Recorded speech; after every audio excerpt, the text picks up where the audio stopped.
के सभी मेरे साथियों को राजरत्न अम्बेडकर की ओर से जय भीम, नमो बुद्धाय। द बुद्धानिस धम्मा के 25वें भाग में आप सभी लोगों का स्वागत है। परसों के भाग में हम लोगों ने देखा कि जीवक की धम्म दीक्षा हम लोगों ने देखी। जीवक जो कचरे के ढेर में राजा अभय को मिला था और फिर ये जीवक तक्षशिला में जाकर दवाइयों के ऊपर ये पढ़ाई करके आया और फिर किस तरह से उन्होंने मानवता की सेवा में अपना जीवन लगाया। हमने ट्रेपैनिंग का मतलब देखा। मैंने बहुत सारे कमेंट्स उस एपिसोड के ऊपर पढ़े। सभी लोग जानना चाहते थे कि जीवक ने ये ऑपरेशंस कैसे किया। मैंने सिर्फ ट्रेपैनिंग का मतलब इंग्लिश में जो ट्रेपैनिंग ये शब्द का इस्तेमाल किया गया है ऑक्सफोर्ड डिक्शनरी का, मैंने सिर्फ वो हिंदी अनुवाद करके आपको बताया कि ट्रेपैनिंग का मतलब होता है बिना किसी औजार के, बिना किसी रक्तस्राव के खोपड़ी का स्कल को खोलना या स्कल में होल करना। बहुत सारे लोगों का सवाल था कि ऐसे कैसे हो सकता है बिना किसी औजार के। तो ये अपने आप में एक संशोधन का विषय है। मैं सिर्फ आपको अनुवाद करके मैंने आपको बताया। इसके ऊपर पूरी रिसर्च की जा सकती है कि बुद्ध के समय में किस तरह से मेडिसिन्स और शस्त्रक्रिया चलती थी। अब हम आगे बढ़ते हैं।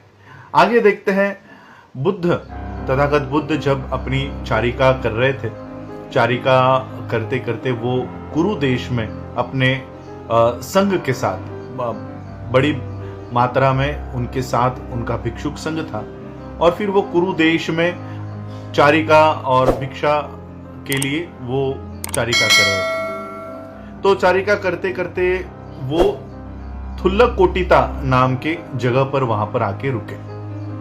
थुल्लकोटिता ये कुरुओं की जगह थी।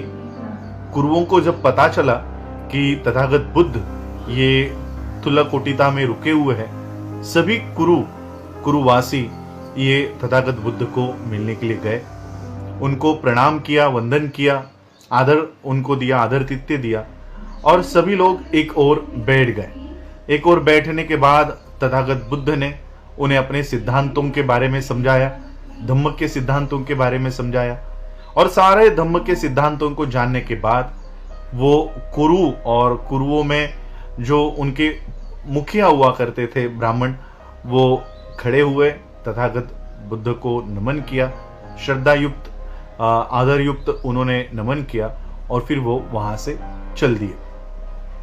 ये सारे कुरु, वो ब्राह्मण सब जा रहे थे तो उनमें एक युवा लड़का था जो कुरु देश का सबसे अमीर घराने का या प्राइम फैमिली का वो वंशज था। उसका नाम था रट्ठपाल। उसका नाम था रट्ठपाल। ये रट्ठपाल उन ब्राह्मणों के साथ और कुरुवासियों के साथ जाते जाते सोच रहा था, तथागत बुद्ध ने जो उनके धम्म के सिद्धांत बताए हैं, तथागत बुद्ध के धम्म के सिद्धांत सुनने के बाद ये किसी गृहस्थ को, एक गृहस्थ जीवन जीते हुए वो अपने जीवन को पूर्णत्व और शुद्धता और निर्मलता के पद पर ले जाना बहुत मुश्किल दिखाई देता है। क्यों ना मैं अपनी दाढ़ी, मूछे, बाल मुंडवाकर और पीले वस्त्र धारण करके, पित्त वस्त्र धारण करके, क्यों ना मैं भी प्रवचन लूं और अपने जीवन में शुद्धता, परिपूर्णता ये क्यों ना हासिल किया जाए। ये तथागत बुद्ध जहां पर रुके हुए थे, ये सारे लोग ज्यादा दूर नहीं गए थे। ये रट्ठपाल वैसे ही दौड़ता हुआ वापस तथागत बुद्ध के पास आया। ये युवा तथागत बुद्ध के पास आकर उसने कहा कि मुझे आपके संग में, मुझे आप ले लीजिए, मुझे आपके संग में दीक्षा लेनी है, मुझे आपके संग में शामिल कर लीजिए। तथागत बुद्ध ने कहा, क्या आपको आपके माता पिता की और परिवार की अनुमति है? तो रट्ठपाल ने कहा नहीं। तो बुद्ध ने कहा कि जब तक आपको आपके माता पिता की, परिवार की अनुमति प्राप्त नहीं होती, मैं आपको अपने संग में नहीं ले सकता।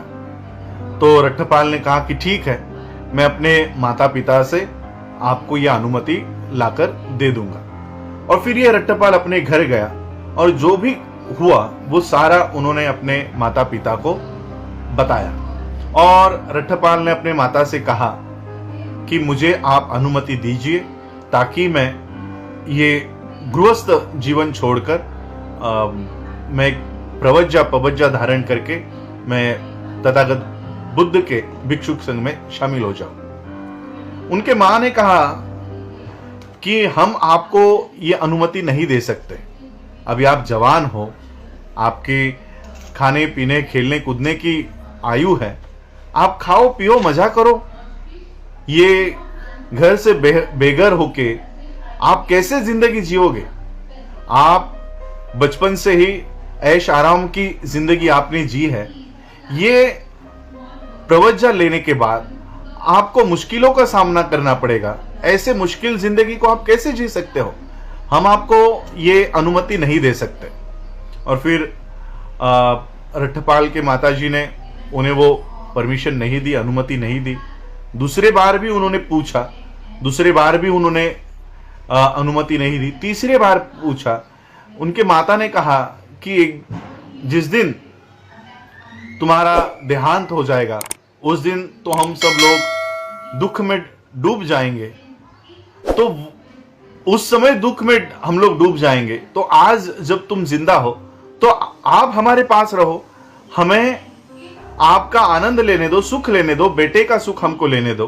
तो इस तरह से माता ने पिता ने समझाया, लेकिन रट्टपाल कुछ भी सुनने को तैयार नहीं था। रट्टपाल ने कहा कि जब तक मुझे आप प्रवज्जा धारण करने की बुद्ध के